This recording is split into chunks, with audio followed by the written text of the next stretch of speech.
नमस्कार साथियों, जय हिंद जय भारत। मैं आकाश प्रजापत आप सभी का स्वागत करता हूं साथियों हमारे YouTube चैनल न्यू अतुल्य एकेडमी पर। साथियों, आप सभी का हार्दिक हार्दिक स्वागत है मध्य प्रदेश की 10 मिनट की सीरीज में।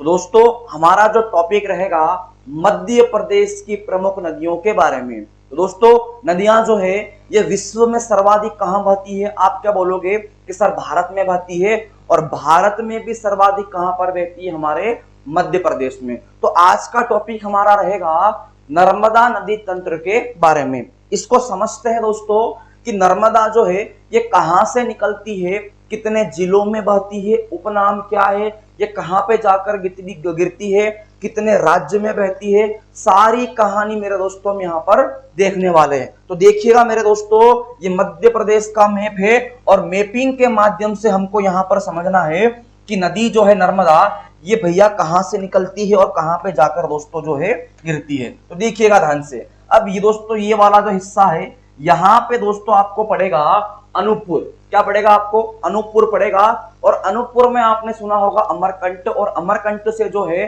पुष्पराजगढ़ तहसील से नदी कौन से निकलती है मेरे दोस्तों? नर्मदा नदी निकलती है। अब ये जो है ये अनूपपुर से निकलने के बाद दोस्तों जो है जैसे कि भैया मंडला हुआ, डिंडोरी हुआ मेरे दोस्तों, ऐसे करके कुल 16 जिलों में बहती है। अब यहाँ पे मैं आपको समझाने का प्रयास करूंगा कि नर्मदा जो है वो किन किन जिलों में बहती है। तो देखिएगा मेरे दोस्तों, ये जो चित्र बना हुआ है ये मैंने आपके सामने जो है नदी का दोस्तों बनाया है कि भाई इस प्रकार दोस्तों नदी जो यहाँ पे बहती है। अब देखिएगा बात ध्यान से कि सबसे पहला पॉइंट बनता है कि नर्मदा का उद्गम कहां से होता है। तो दोस्तों ये होता है आपका अनूपपुर से। कहां से होता है आपका? ये अनूपपुर से होता है। अनूपपुर के बाद जो है ये प्रवेश करती है डिंडोरी में। कहां जाती है मेरे दोस्तों? डिंडोरी जाती है। डिंडोरी के बाद में जाती है मंडला में। कहां पर जाती है ये? मंडला।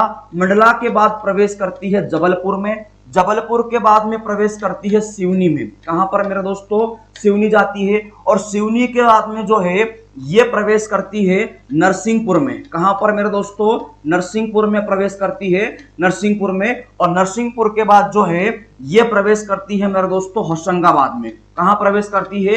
होशंगाबाद में। और होशंगाबाद के बाद में जो है ये जाती है हरदा। हरदा के बाद जाती है खंडवा। कहां पर मेरे दोस्तों? खंडवा। और खंडवा के बाद जो है ये जाती है खरगोन। कहां पर दोस्तों? खरगोन जाती है। और खरगोन के बाद में आपने सुना होगा बड़वानी। कौन सा मेरे दोस्तों? बड़वानी जिला। तो खरगोन के बाद में जो है ये नदी कहां प्रवेश करती है मेरे दोस्तों? बड़वानी में। कहां जाती है दोस्तों? ये बड़वानी में जाती है। बड़वानी के बाद में जो है ये धार हुआ। धार के बाद में आपको दोस्तों यहां मिलेगा अलीराजपुर जो है मिलेगा। इसके बाद में देखिएगा यहां पर दोस्तों जिला आपका पड़ेगा देवास। कौन सा पड़ेगा दोस्तों? देवास। देवास के बाद में रायसेन। रायसेन के बाद में जो है सीहोर। क्या मेरे दोस्तों? सीहोर। तो इन 16 जिलों में नदी कौन सी बहती है मेरे दोस्तों? नर्मदा नदी बहती है। पहला क्वेश्चन दोस्तों हमारा ये जो है समाप्त हुआ है। अब दूसरा क्वेश्चन हमारा ये बनता है कि नर्मदा जो है ये भारत के कितने राज्यों में बहती है? तो आप क्या बोलोगे कि सर 3 राज्यों में बहती है। सर पहला राज्य कौन सा होगा? तो 3 राज्यों आपने बोला, तो दोस्तों पहला यहां पर क्या होगा? मध्य प्रदेश। मध्य प्रदेश के बाद क्या? महाराष्ट्र। और महाराष्ट्र के बाद आप क्या बोलोगे? गुजरात। तो सर्वाधिक जो है ये कहां पर बहती है? मध्य प्रदेश में बहती है दोस्तों। कहां पर? ये मध्य प्रदेश में। कितनी बहती है? 1077 किलोमीटर बहती है। और महाराष्ट्र में जो है मात्र 74 किलोमीटर। और गुजरात में कितनी बहती है? 161 दोस्तों जो है ये बहती है। अगर तुम इन सभी को काउंट करोगे मेरे दोस्तों तो इसकी लंबाई कितनी होगी? कुल लंबाई होगी 13-12 होगी। इसके बाद में आपसे क्वेश्चन बनेगा कि नर्मदा नदी के उपनाम कौन कौन से हैं? नर्मदा नदी के उपनाम दोस्तों कौन कौन से हैं ये हमको यहाँ पर देखना है। उपनाम का मतलब दोस्तों ये होता है कि नर्मदा को अन्य किस किस नाम से जाना जाता है, ये हमको यहाँ पर देखना है दोस्तों। तो पहला इसका नाम है रेवा। क्या है मेरे दोस्तों? रेवा। रेवा के बाद में इसको बोलते हैं संकरी। संकरी के बाद में इसको कहा जाता है शिवपुत्री। क्या बोलते हैं दोस्तों? इसको शिवपुत्री बोलते हैं। और शिवपुत्री के बाद में इसको कहा जाता है मेकाल सुता। क्या बोलते हैं इसको, मेकाल सुता। और याद करो भैया, टोलमी ने क्या कहा था इसको, नामोदास। क्या मेरे दोस्तों, टोलमी ने क्या कहा था इसको, नामोदास जो है कहा था। तो इतनी बात समझ में आई होगी मेरे दोस्तों। नर्मदा जो है मध्य प्रदेश के 16 जिलों में बहती है। प्रारंभ कहां से होती है, उद्गम कहां से होता है, अनूपपुर के अमरकंटक के पुष्पराजगढ़ तहसील से होता है। इसके बाद में डिंडोरी, मंडला, जबलपुर, सिवनी, नरसिंहपुर, होशंगाबाद, हरदा, खंडवा, खरगोन, बड़वानी, धार, अलीराजपुर, देवास, रायसेन और दोस्तों इन जिलों में जो है बहती है। कितने राज्य में बहती है, 3 राज्य में बहती है। पहला मध्य प्रदेश, दूसरा महाराष्ट्र और तीसरा दोस्तों क्या बोलोगे, गुजरात बोलोगे। इतनी कहानी आपको समझ में दोस्तों आ गई होगी। आगे चलिएगा, आगे दोस्तों कहानी आपसे क्या पूछता है, आगे देखिएगा दोस्तों, ठीक है। अब सुनिएगा बात ध्यान से। अब क्वेश्चन दोस्तों ये बनेगा कि नर्मदा नदी किन किन पर्वतमाला के बीच या किन किन पर्वतों के बीच बहती है, इसका आंसर भी हमको देना है। तो देखिएगा दोस्तों, ये वाला जो हिस्सा आपको दिख रहा होगा दोस्तों, ये वाला हिस्सा, इसको हम कहते हैं क्या, विंध्याचल पर्वतमाला। क्या बोलते हैं दोस्तों इसको हम यहाँ पे, इसको हम कहा जाता है विंध्याचल पर्वतमाला। क्या बोलते हैं इसको, विंध्याचल पर्वतमाला कहा जाता है। इसका विस्तार जो है ये शुरू कहां से होता है, धार से होता है और समाप्त कहां पे होता है, सिंगरौली में। कहां पर होता है दोस्तों इसका विस्तार, समाप्त सिंगरौली में होता है। फिर अगला जो पर्वतमाला आपको मिलेगी यहां पर, इसका नाम दोस्तों क्या है, सतपुड़ा पर्वतमाला। कौन सी है दोस्तों, इसका नाम क्या है यहाँ पे, सतपुड़ा पर्वतमाला इसको कहा जाता है। अब सुनिएगा बात ध्यान से, सतपुड़ा का विस्तार जो है अलीराजपुर से प्रारंभ होता है और समाप्त कहां पर होता है, अमरकंटक में होता है। इन दोनों के बीच में जो है ये नदी कौन सी बहती है मेरे दोस्तों, आप क्या बोलोगे कि सर नर्मदा बहती है। कौन सी बहती है मेरे दोस्तों, नदी कौन सी बहती है, नर्मदा बहती है। अब क्वेश्चन आपसे क्या पूछेगा कि नर्मदा नदी के उत्तर में कौन सा पर्वत है, आप क्या बोलोगे, विंध्याचल पर्वतमाला है। और दक्षिण में दोस्तों कौन सा है, सतपुड़ा पर्वतमाला है। इन दोनों के बीच में नदी कौन सी बहती है मेरे दोस्तों, नर्मदा नदी बहती है।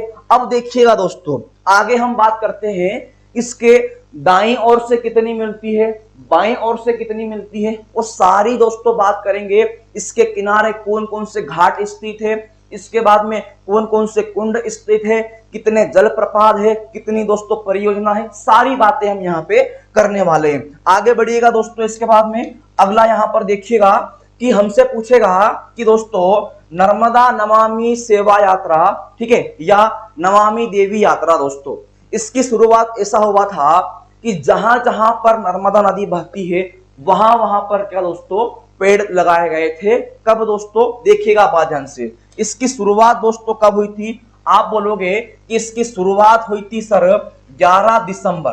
कब मेरे दोस्तों, इसकी शुरुआत हुई थी 11 दिसंबर 2016 को इसकी दोस्तों क्या हुई थी, शुरुआत हुई थी। इसके बाद में इसका समापन जो है ये कब हुआ था मेरे दोस्तों, तो 15 मई। कब हुआ था समापन इसका, 15 मई को दोस्तों इसका जो है 15 मई 2017 को दोस्तों इसका क्या हुआ था, समापन हुआ था। कितने दिन चली थी, तो 148 दिन चली थी दोस्तों। अगर तुमसे पूछे कितने जिलों में यात्रा करी थी, तो 16 जिलों में दोस्तों जो है यह यात्रा की गई थी। इसके बाद पूछेगा कितने किलोमीटर की गई थी, तो 3350 किलोमीटर की दोस्तों यात्रा जो है की गई थी। केवल ध्यान रखिएगा, नर्मदा नमामि जो यात्रा है मेरे दोस्तों, की शुरुआत कब हुई थी, तो क्या बोलोगे कि 11 दिसंबर 2016 को इसकी शुरुआत हुई थी और 15 मई को दोस्तों इसका क्या हुआ था, समापन हुआ था। अब देखिएगा आगे मैं आपको दोस्तों लेकर चलता हूं।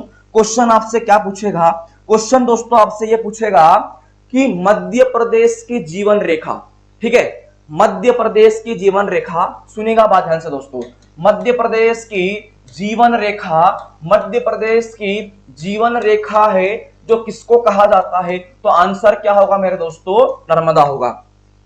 एक क्वेश्चन आपसे और पूछेगा कि पवित्रता के आधार पे, पवित्रता के आधार पे नर्मदा नदी को जो है क्या कहा जाता है मेरे दोस्तों, मध्य प्रदेश की गंगा जो है कहा जाता है। अब इतनी बात दोस्तों आप ध्यान रखिएगा, आगे की जो कहानी है वो हम दोस्तों देखेंगे अगले वीडियो में। इस पर कितने घाट बने हुए हैं दोस्तों, कौन कौन से घाट कहां पर स्थित है, कौन कौन से जलप्रपात स्थित है, दाईं ओर से कौन सी मिलती है, बाईं ओर दोस्तों नदियां कौन सी मिलती है आकर, ये सारी कहानी दोस्तों हम देखेंगे अगले वीडियो में। तब तक के लिए दोस्तों अगर वीडियो अच्छा लगा हो आपको तो वीडियो को शेयर करना ना भूलिएगा, लाइक कीजिएगा मेरे दोस्तों, और क्या कीजिएगा, सब्सक्राइब कीजिएगा। तब तक के लिए आप सभी भाई बहनों को जय हिंद, जय भारत।